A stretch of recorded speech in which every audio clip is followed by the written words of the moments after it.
오늘 우리에게 주신 하나님의 말씀은 누가복음 9장 28절부터 36절까지의 말씀입니다.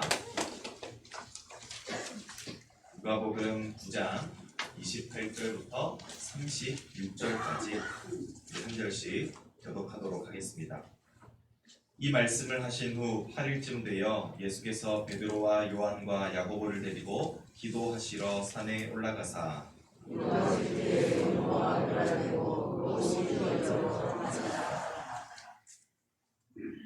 문득 두 사람이 예수와 함께 말하니 이는 모세와 엘리야라.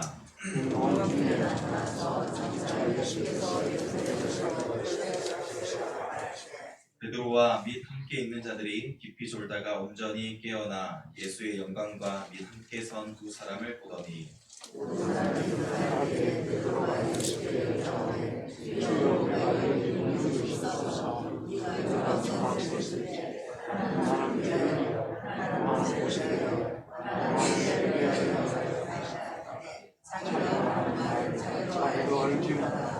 이 말할 즈음에 구름이 와서 그들을 덮는지라. 구름 속으로 들어갈 때에 그들이 무서워하더니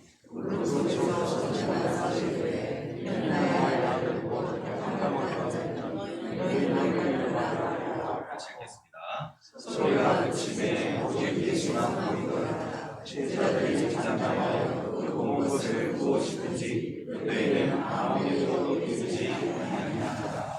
아멘. 할렐루야. 오늘도 새벽 첫 시간 하나님께 우리의 삶을 들으시기 위해 나오신 우리 모든 성도님들 가운데에 말씀이 깨닫게 되는 은혜와 하나님 앞에 간구하는 모든 기도 제목들이 응답되는 새벽 기도의 시간이 될 수 있기를 간절히 소원합니다. 오늘 본문은 예수님께서 자신이 고난을 당해야 할 것과 또한 고난 이후에 죽음으로부터 또한 부활하실 것을 이야기하신 이후의 사건을 다루고 있습니다.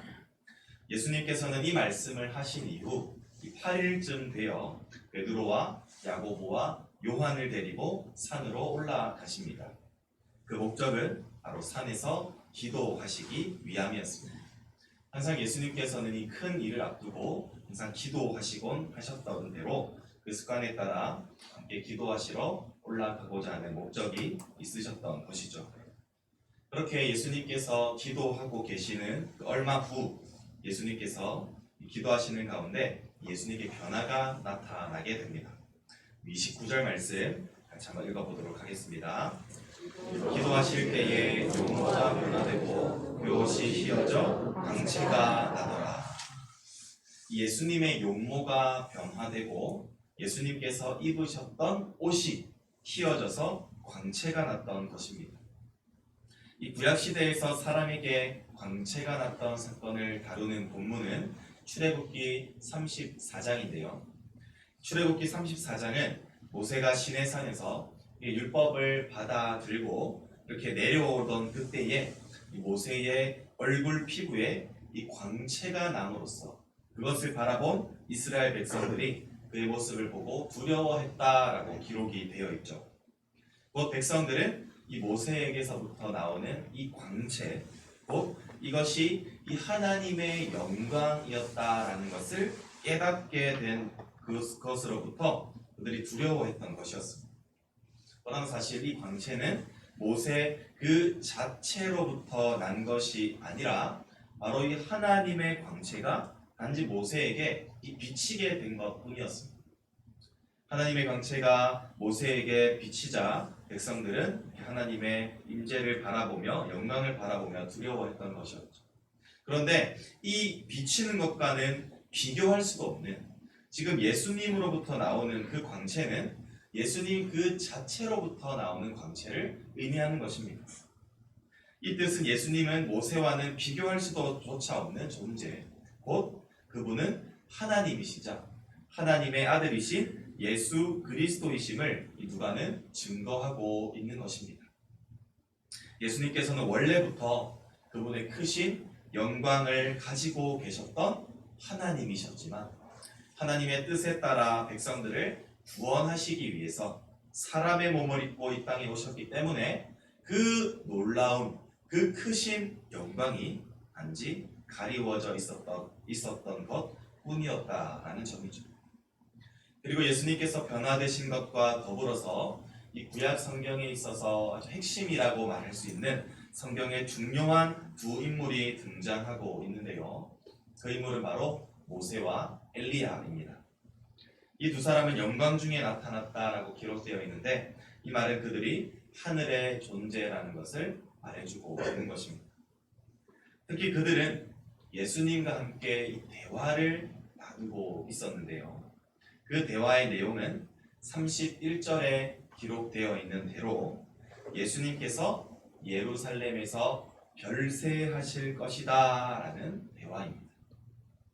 곧 이전에 예수님께서 제자들에게 내가 고난을 당하여 십자가에 죽으실 것과 다시 살아나실 것을 말하신 것과 지금 이 세 사람의 대화가 일맥상통한 것입니다. 예수님께서는 예루살렘에서 고난당하시고 십자가에 달려 죽으실 것을 다시 한번 이곳에서 암시해주고 있는 것이죠. 그러나 여기서 사용된 이 별세라는 말은 십자가에서의 그 죽음, 떠나 그 이상의 뜻을 담고 있는 단어입니다. 여기서 사용된 이 별세는 헬라어로 엑소도스, 우리가 좀 들어본 단어일 테지만 출애굽기의 제목, 이 탈출을 의미하는 단어입니다.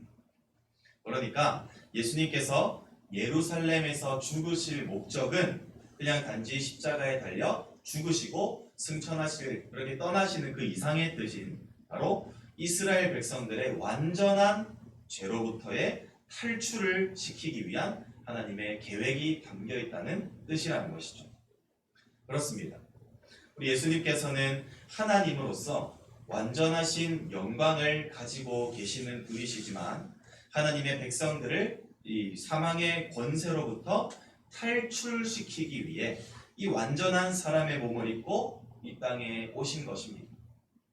그 일들을 이루시기 위해서 예수님께서는 기꺼이 고난을 받으시고 십자가에 달리사 그 모든 구속 사역을 이루실 것이라는 사실이죠.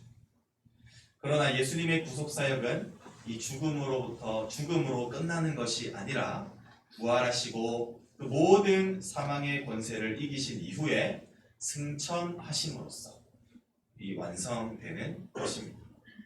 즉 이 예수님의 죽음은 또 다른 출애굽 사건을 보여주게 될 것이죠.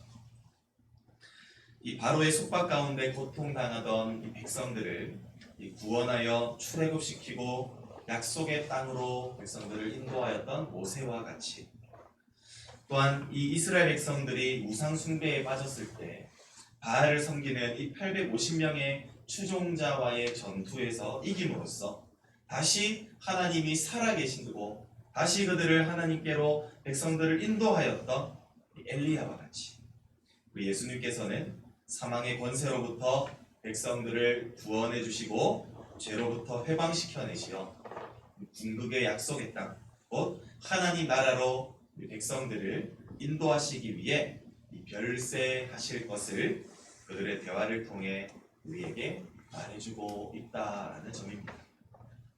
그러나 이런 중요한 일이 일어나고 있는 그 당시에 베드로와 그의 제자들은 이 잠에 빠져 있었습니다. 그리고 이 잠에서 깬 그들은 예수님의 그 변화된 모습과 함께 모세와 엘리야를 바라보게 되죠. 그리고 잠시 후 엘리야와 모세가 떠나려 할 때에 베드로는 예수님께서 예수님께 이 초막셋을 세울 수 있도록 간청합니다. 하나는 주를 위하여, 하나는 모세를 위하여, 하나는 엘리야를 위하여 초막을 지을 수 있도록 요청하는 것이죠. 이는 베드로가 초막절을 기념하고자 하는 것이었는데요. 유대인들에게 있어 중요한 절기 가운데 하나인 이 초막절은 하나님께서 광야에서 자기 백성에게 이 필요한 것을 공급해 주신 것을 아주 기념하며 기뻐하는 절기입니다. 따라서 백성들은 초막을 짓고 7일 동안 그 안에서 생활하면서 음식을 신실하게 공급해 주시고 그들을 신실하게 보호해 주신 그 하나님을 기념하곤 하였죠. 곧 베드로의 의도는 이 세 사람을 이 초막 안에 머물게 함으로써 그들과 함께 그 영광과 즐거움을 누리려 했던 것이었습니다. 다시 말하자면 이 베드로가 영광스러운 광경을 목격했던 그가 모세와 예수님과 엘리야를 위해서 임시 거처를 마련해주고 그들이 함께 머물게 하면서 이 땅에서 지속적인 영광을 계속해서 경험하기를 베드로는 바랬던 것이었죠. 그러나 본문에서 지적하는 바와 같이 베드로는 지금 자신이 무엇을 말하고 있는지 제대로 이해하지 못하고 있습니다. 먼저 모세와 엘리야를 우리 예수님과 같은 수준으로 세워서 이 동일한 초막에 머물게 하시는 것은 옳지 못한 결정입니다. 왜냐하면 예수님께서는 모세나 엘리야보다도 훨씬 더 위대하시고 특별하신 존재이시며 그들을 능가하시는 하나님이시기 때문이죠. 뿐만 아닙니다. 더 큰 실수를 하는 것은 예수님께서 이 땅에 오신 목적이 이 세상 가운데에서 그분의 그 크신 영광을 지속적으로 누리시기 위해 오신 것이 아니라는 것이죠. 예수님께서는 앞에서도 말씀드렸다시피 하나님의 백성들을 사단의 권세로부터 구원하시기 위해서 예루살렘을 향해서 고난의 여정을 향해 떠나야만 하시는 계획을 가지고 계셨기 때문에 베드로는 예수님을 이곳에 묶어두어서는 안 되었다라는 점이었죠. 베드로가 이렇게 말하는 가운데에 구름이 와서 그들을 덮게 됩니다. 구약에서의 구름은 이 출애굽기의 사건을 통해서 우리가 잘 알고 있듯이 하나님의 임재를 상징합니다. 그 제자들이 있는 곳 가운데에 임재하신 하나님께서는 두려워하고 있는 제자들을 향해 또한 잘못된 요구를 하고 있는 베드로를 향해 이렇게 말씀하고 계십니다. 마지막으로 35절 말씀 제가 읽어보도록 하겠습니다. 그 속에서 내 말을 들으라. 하나님께서는 예수님을 자기의 아들이자 나의 택함받은 종이라고, 택함을 받은 자라고 말씀하고 계십니다. 예수님께서는 하나님의 아들이시자 하나님의 부르심을 받은 자로서 하나님의 계획, 곧 자기 백성을 그들의 죄에서 구원할 자이신 바로 그리스도이심을 알려주시고 계시는 것입니다. 그 이후 고난의 길을 향해 가시는 것보다 이 땅에 영원히 머물시면서 이곳에 이 메시아의 왕국을 세우시길 바라는 이 베드로의 인간적인 생각을 다 내려놓고 예수님의 말씀을 따를 것을 명령하고 계시죠. 사랑하는 성도 여러분, 이제 말씀을 맺고자 합니다. 우리 예수님께서는 하나님과 동일한 영광을 가지고 계시고 또한 모든 영광을 받으시기에 합당하신 하나님의 아들이심에도 불구하고 사랑하는 하나님의 백성들을 구원하시기 위한 하나님의 그 크고 놀라운 뜻에 순종하시기 위해 그분의 모든 영광을 다 버리시고 사람의 몸을 입으시어 이 땅에 오셨습니다. 그리고 사람이신 예수님께서는 받지 않아도 될 고난과 멸시를 우리를 위해 기꺼이 받으심으로써 십자가에 달려 죽으시고 부활하심으로 결국 구속의 사역을 완성해 주셨습니다. 성도 여러분, 이처럼 우리의 구원자 되시는 우리 예수님께 우리가 보여야 할 자세가 무엇이겠습니까? 바로 그분의 말씀을 듣는 것입니다. 사람의 뜻과 계획을 버리고 우리의 구원자 되시는 이 예수 그리스도의 그 말씀에 순종하며 살아가는 것이 바로 우리에게 요구되어지는 삶이라는 것이죠. 우리가 이러한 삶을 통해 우리는 구원받은 백성으로서 결국 약속하신 하나님의 나라에 들어가 영원한 행복과 영원한 안식을 누리며 살아가게 될 줄로 믿습니다. 오늘도 말씀을 기억하여 우리 주님의 말씀에 따라 순종하며 우리의 믿음을 굳세게 지키며 살아가시는 우리 모든 성도님들이 되시기를 간절히 소원합니다. 기도하겠습니다. 참 좋으신 하나님 아버지, 주님의 은혜와 사랑을 감사합니다.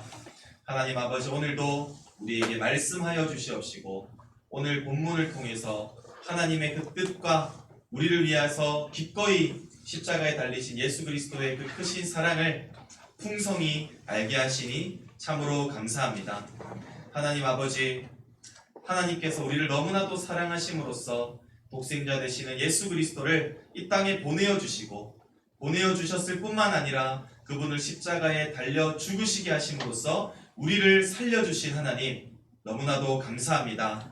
우리가 그 은혜를 우리가 항상 기억하게 하셔서 나의 뜻과 나의 계획대로 살아가는 것이 아니라 나를 위해 기꺼이 구속의 뜻을 완성시켜 주신 그 예수 그리스도의 그 뜻과 예수 그리스도의 명령을 따라 우리가 순종하며 살아갈 때 우리에게 약속하신 그 구원이 실제로 성취되어 우리가 영원한 행복과 기쁨이 있는 하나님의 나라에서 안식하게 될 날을 우리가 기대하며 이 땅 가운데 믿음 가지고 살아갈 수 있는 우리 모든 성도님들이 될 수 있도록 주님 축복하여 주시옵소서. 주님께 감사드렸고 지금도 살아계시는 우리 구주 예수 그리스도의 이름으로 간절히 기도드립니다. 아멘.